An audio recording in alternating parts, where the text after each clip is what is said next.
Hello everyone, कैसे हो आप सब। आशा करती हूँ कि आप सब ठीक होंगे। तो बस रहे हैं दोपहर का एक, तो मैंने सोचा क्यों ना आज की ब्लॉगिंग में स्टार्ट कर लेती हूँ। तो आज मैंने ये रानी कलर का सूट पहना हुआ है, ये देखिए।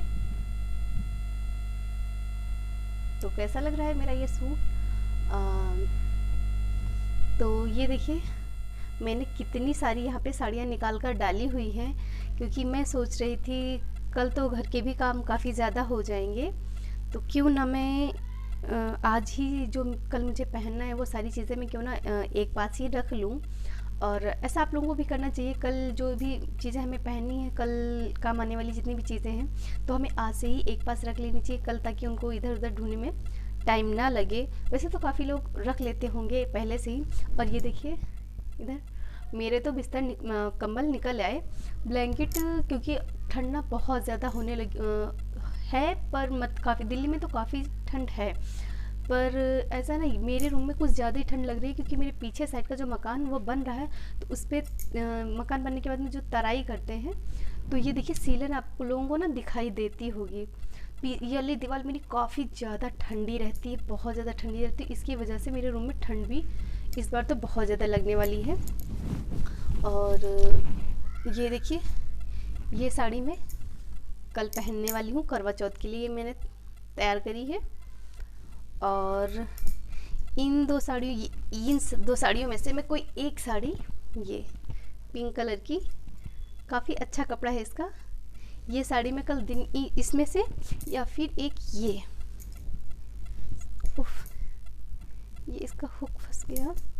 ये देखिए, इन दो साड़ियों में से कोई एक साड़ी मैं कल दिन में पहनने वाली हूँ।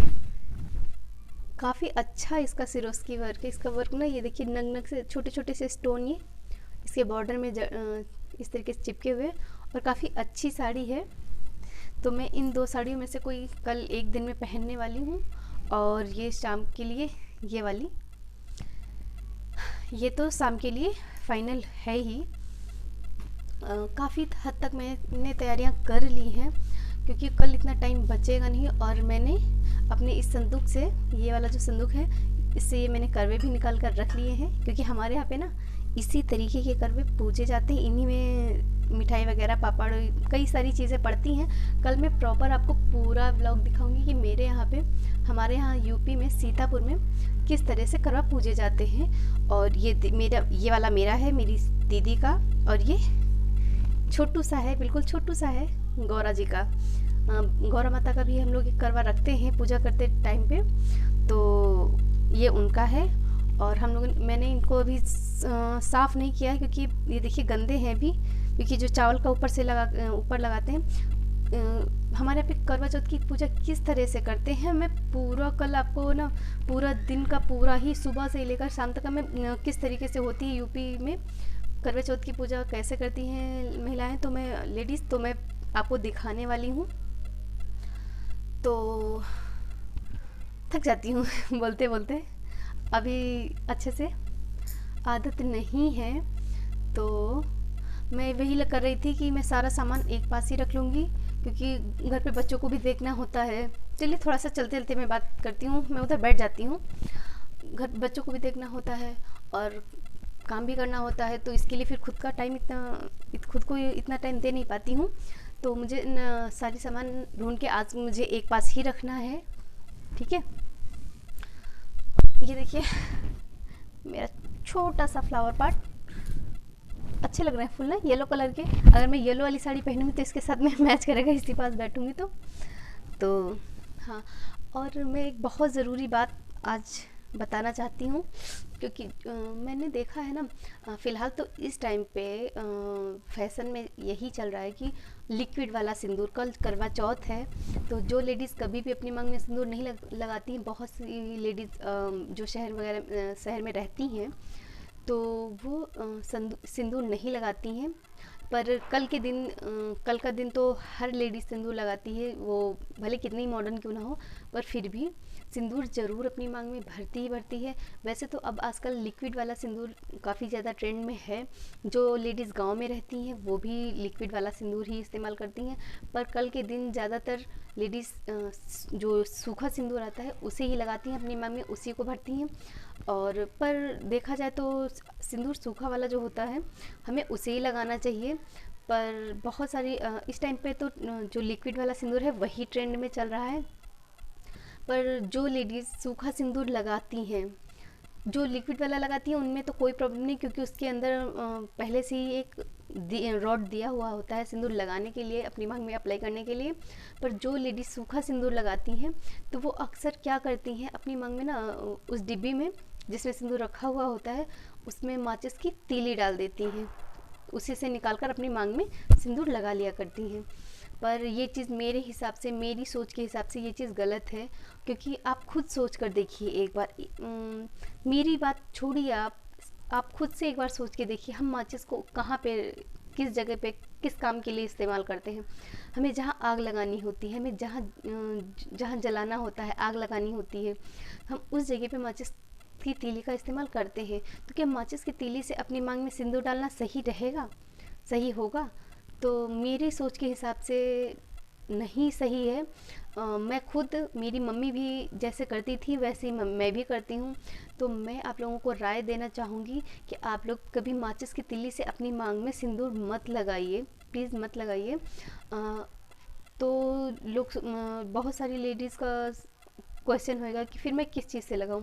तो मैं क्या करती हूँ, मैंने देखा था अपनी मम्मी को इस तरीके से करते हुए कि हर लेडीज़ के घर में अक्सर करके तुलसी का पेड़, जी हाँ, तुलसी का पेड़ ज़रूर लगा हुआ होता है।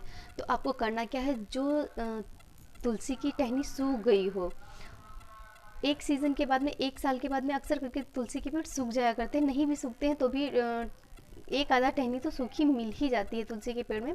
तो आपको करना क्या है, जो टहनी सूखी हो उस टहनी को आप तोड़ लीजिए, पतली सी होती है, आप उसको तोड़ लीजिए और जितनी बड़ी आपको ज़रूरत हो तीली की उतनी बड़ी तोड़ लीजिए और अपनी सिंदूर की डिब्बी में डाल लीजिए। उस तुलसी की जो टहनी हो सूखी उससे आप मांग भरिए। तो मेरे ख्याल से सही है। तुलसी कितनी ज़्यादा पाक पवित्र है, कितनी ज़्यादा पावन है, तो ये तो मुझे किसी को बताने की ज़रूरत नहीं पड़ेगी। मुझसे कई गुना ज़्यादा जानकारी रखने वाली लेडीज़ होंगी। मुझे तो कुछ भी नहीं पता है इन सारी चीज़ों की, लेकिन हाँ, छोटी सी बात मैंने, क्योंकि देखा है, मैंने बहुत सारी लेडीज़ को देखा है मैंने कि वो क्या करती हैं, माचिस की तीली से मांग में सिंदूर लगा लेती हैं। तो मैं जिन्हें मेरी बात समझ में आ रही है, सही लग रही है, मैं सिर्फ उन लोगों के लिए बात बोल रही हूँ, इसके सिवा मैं किसी के लिए नहीं। जिसे मेरी बात गलत लगे तो प्लीज़ सॉरी, पर आप जो जैसा कर रहे हो वैसे ही करो। लेकिन हाँ, मुझे लगा कि मुझे ये बात आप लोगों को जिसे नहीं पता है उसे बतानी चाहिए, क्योंकि खुद मैंने अपने ही घर में, किसी का नाम नहीं लूँ, मेरी ही घर में, मेरी ही फैमिली में मैंने कुछ लोगों को देखा है माचिस की तीली से सिंदूर लगाते हुए, और उसके आगे का रिज़ल्ट कुछ अच्छा नहीं निकला।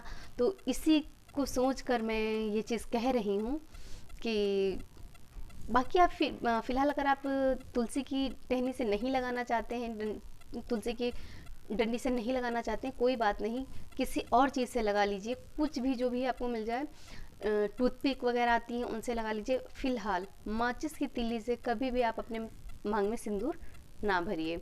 तो ये तो थी मेरी बहुत ज़्यादा बोल ली मैं सीख। आप लोग भी सोच रहे होंगे ना, आगे ज्ञानी बाबा ज्ञान देने के लिए, तो ऐसा नहीं है। तो फ़िलहाल, और हाँ, मैं अब एक और बात आप लोगों से बोलना चाहूँगी और कहना चाहूँगी कि क्योंकि आज मैंने ना ब्लॉग में ज़्यादा कुछ करने का मन नहीं, क्योंकि मैं कल पूरा दिन आप लोगों को भर भर के ब्लॉग देने वाली हूँ, ढेर सारे ब्लॉग देने वाली हूँ। ज़्यादा नहीं तो 3 से 4 ब्लॉग तो आपको कल मॉर्निंग से लेकर के शाम को जब तक हम पूजा करते हैं, कम से कम 3 से 4 ब्लॉग आप लोगों को मिलने वाले हैं। तो आज मैं बस छोटा सा ब्लॉग बना के मैं अभी आप लोगों को ना कुछ ब्लाउज़ के डिज़ाइंस दिखा रही हूँ जो कि मैंने सिलवाए हैं। वो ब्लाउज़ मेरे दीदी ने सिले हैं मेरे लिए। और हाँ, अगर मैं इन्हीं ब्लाउज़ों को किसी टेलर या बुटीक के पास सिलवाती, अगर मैं टेलर के पास सिलवाती तो करीब 1500 के समथिंग में मेरी सिलाई हो जाती। और इससे 1500, हाँ 1500 के समथिंग तो आराम से हो ही जाती, क्योंकि एक नॉर्मल टेलर भी जो सिलता है वो 250-300 रुपये एक सिंपल ब्लाउज़ की सिलाई ले ही लेता है। और अगर हम उन्हीं ब्लाउज़ों को बुटीक में सिलवाते हैं तो 2-2.5 हज़ार रुपया तो आराम से मेरा चला ही जाता। पर ये ब्लाउज़ मैंने मेरी दीदी से सिलवाए हैं, तो इसलिए मुझे कोई भी चार्ज नहीं पड़ा है। तो यार, तो ये है हमारा पहला ब्लाउज़। तो इस ब्लाउज़ का ना पिंक और ब्लू कलर की साड़ी थी। ये कॉटन सिल्क साड़ी है और काफ़ी अच्छा ब्लाउज़ सिला था दीदी ने डोरी लगा करके। ये है ब्लैक कलर, ब्लैक और गोल्डन कलर की साड़ी है। और इस पर इस तरीके से ये देखिए दीदी ने पीछे का मटका गला बनाया हुआ है और उस पर लेस लगाई हुई है। तो ये है अब हमारा तीसरा ब्लाउज़। इसका ना अभी नेक के ऊपर का थोड़ा सा वर्क इसका बाकी था, मैंने पहले ही ले लिया दीदी से। मैंने कहा मुझे वीडियो बनाना है तो ले लिया। इस पिंक कलर की इस पर छोटे छोटे से फूल बने हुए हैं और बड़े साड़ी जो है वो बड़े फ्लावर, बड़े बड़े फूल इस पे बने हुए हैं। पिंक कलर की काफ़ी अच्छी साड़ी है, उसका ब्लाउज़ है। और ये है मेरी साड़ी, गोल्डन कलर की साड़ी है और रानी कलर का ये ब्लाउज़ है, गाजरी कलर टाइप में। तो ये साड़ी है, इसका भी ब्लाउज़ दीदी ने इस पर थोड़ा सा वर्क अलग से कर दिया है। इस पर ये जो गले पे लेस लगाया हुआ है ये अलग से लेस लेकर के लगाया है, क्योंकि एक साड़ी मेरी और थी जिस पे ये ब्लाउज़ मेरा चल रहा था, उसमें ब्लैक कलर भी दिया होता। तो बैक में दीदी ने इस तरीके से जब लगा दिया है, थोड़ा सा लेस ब्लैक कलर की लगा दी है, उस पर भी चल जाएगा। और ये मेरी एक साड़ी है, ये सिर्फ प्रिंटेड साड़ी है। तो सिर्फ प्रिंटेड साड़ी है पर ब्लाउज इसका है जो पूरा ही इस तरीके से भरा हुआ, पूरे में ही जरी वर्क दिया हुआ है ब्लाउज़ में। तो ये ब्लाउज़ भी दीदी ने मेरी घर पे ही बनाया है। सिंपल सा ब्लाउज़ है ये, इसमें ज़्यादा कुछ भी नहीं है क्योंकि इसमें डिज़ाइन की ज़रूरत नहीं थी। ब्लाउज़ ही इतना इसका हैवी था, इस पर वर्क ही इतना ज़्यादा हो रखा है। और एक ये ग्रीन कलर का ब्लाउज़ है, तो इस पर दीदी ने ये लेस अलग से लगाया है रेड कलर का। ये मार्केट से रेड लेस ले लिया था। और इसके साइड में ये देखिए पतला पतला सा ये दीदी ने डिज़ाइन बनाया हुआ है, जो कि इस तरीके से मैट भी ग्रीन है और ब्लाउज़ भी ग्रीन है, तो इसलिए इसकी डिज़ाइन जो है इतने से उभर के दिख नहीं रही है। तो ये आपको दिखेगी पर पहनने पे जितना सुंदर लग रहा है उतना देखने में सुंदर नहीं लग रहा है। ये पहनने पे काफ़ी सुंदर लगता है।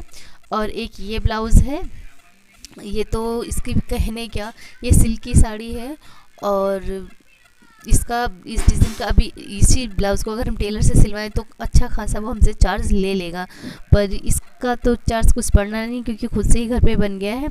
और बताइए ये डिज़ाइन आप लोग